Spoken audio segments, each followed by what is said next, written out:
Purnima, a child imprisoned, a soul set free. Bhutan, March 1st, 1993. It was especially cold and late in the evening when the police once again rounded up the group of believers and hauled them to the district administrator's office. 13-year-old Purnima shivered as she and the others were forced to stand out in the open courtyard while the interrogation droned on. The officers bombarded them with the same questions they always ask. Why do you want to be a Christian? Where does your support come from? This is a Buddhist country, and you have dishonored us by accepting this foreign religion. Why do you want to turn your people against you? One by one, the 35 believers were questioned throughout the long, cold night. There were about 20 officers, most of them big and intimidating. Purnima cringed as one of them slapped a Christian brother near her. Some in the group cried, others tried to preach. Young Purnima stood before the men who towered over her, praying for enough courage to face the impending questions. Who gave you permission to celebrate Christmas in the village of Purta? This is Bhutan. You are not allowed to celebrate Christmas in Bhutan. This is your last choice. You either return to Buddhism or you leave Bhutan. And the officer was speaking directly to Purnima now, and she felt the impact of his ultimatum. Do you understand? You are not permitted to stay here and practice this foreign religion. What will it be? Purnima didn't doubt for a minute. The officer was serious. It was a matter of honor to either get the Christians to recant or to publicly denounce them as traitors and force them out of the country. She had already been kicked out of her home and her village. She had no idea where she would go, but she knew what she must do. I will not deny Christ. I do not wish to leave my country, and I will not leave Christ. He is the only one who can save me, or you. Purnima could feel her body shake as she spoke definitely to the red-faced officer, but her heart was fixed, and in that moment she knew her fate was sealed. She and the others were officially given 5 days to leave Bhutan. They were told to go to Nepal. 5 days. Purnima had less than a week left of the life she had always known. Word of the officer's threat had quickly spread throughout the area, and her sister and brother-in-law had already left, fearing for their lives. Now that the Christians were officially labeled traitors, some of the more outspoken villagers took that as a license to attack them. Before Purnima could leave, there was one thing she had to do. She needed to see her mother. A little more than a year had passed since her parents had forced her out of their home. Now she found herself sneaking back, confident and that what had already reached them about her imminent departure. She prayed her parents would be willing to see their little girl one last time. Under the covering of nightfall, Purnima made her way back to the house she grew up in, the home she had been forced to leave at the tender age of 12. A miraculous recovery. Purnima had grown up in a small Buddhist village in the green hills of eastern Bhutan. Her father was the local witch doctor and often led rituals and performed animal sacrifices to drive out evil spirits that threatened to harm their community. Their family of 8 was neither rich nor poor by local standards, but they had a large home and a close relationship. Sival, who was married to Purnima's older sister Maya, also lived with them. Purnima probably would have grown up like any other kid in her village if the ailing Maya hadn't recovered so miraculously. For 3 years, Purnima had watched again and again as her father sacrificed chickens on his makeshift altar, beating a homemade drum and calling on the spirits to heal his daughter.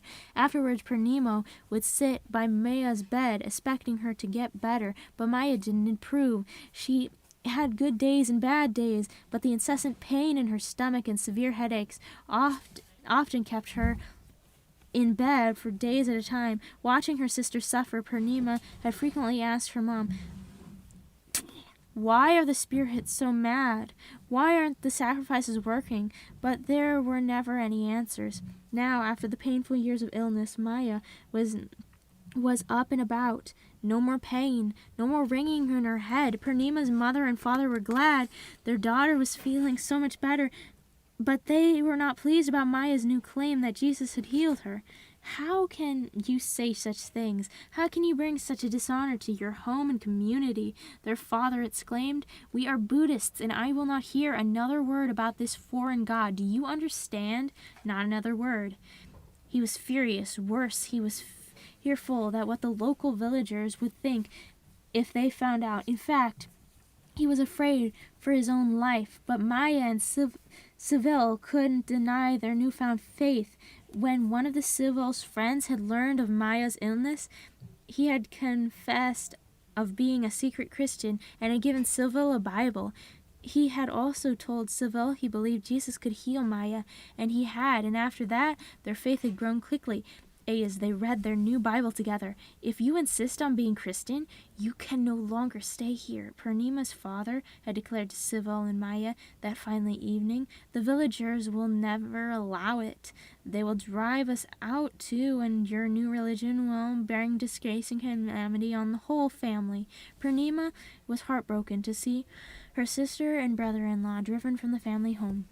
However, even at the young age of 10, she understood all too well that what her father was saying was true. She knew the villagers would never accept this new religion, and yet she couldn't help but secretly be in awe of Maya's restored health and the new look that brightened her whole face.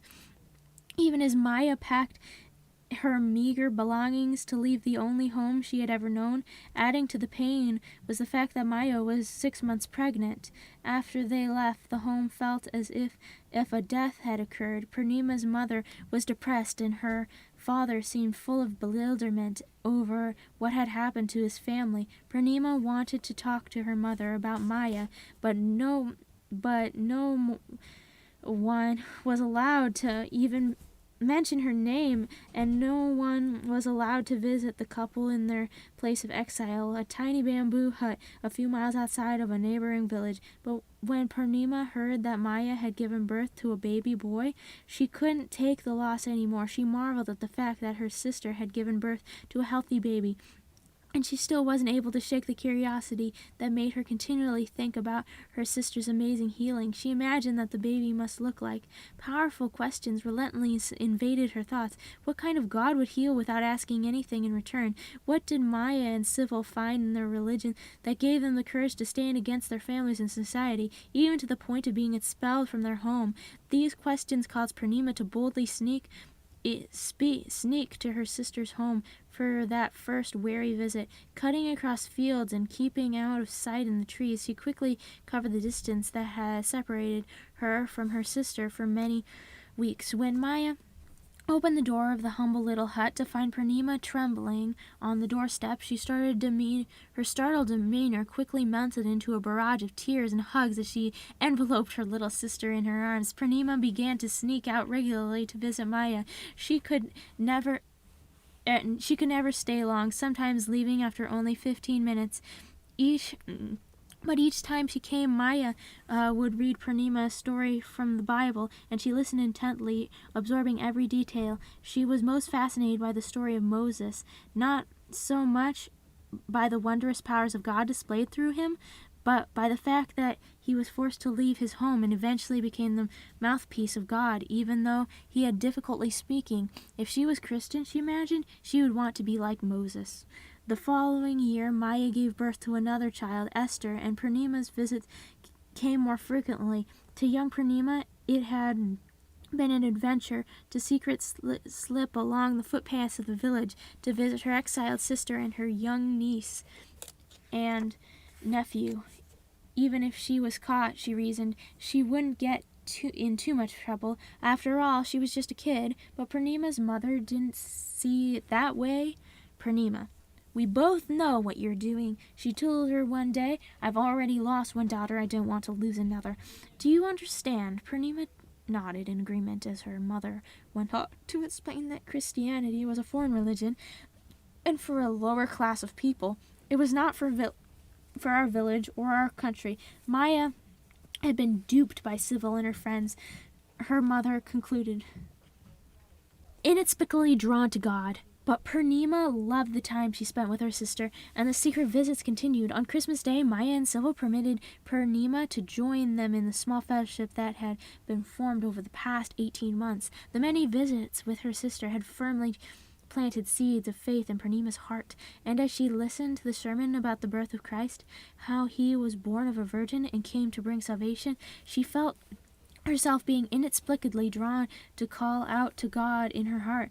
For days she told no one of her decision to trust in Christ until she sneaked another visit to Maya, and she told her she wished to be baptized. Maya was overjoyed at her sister's decision, but inwardly she worried how Purnima would handle telling her parents the news.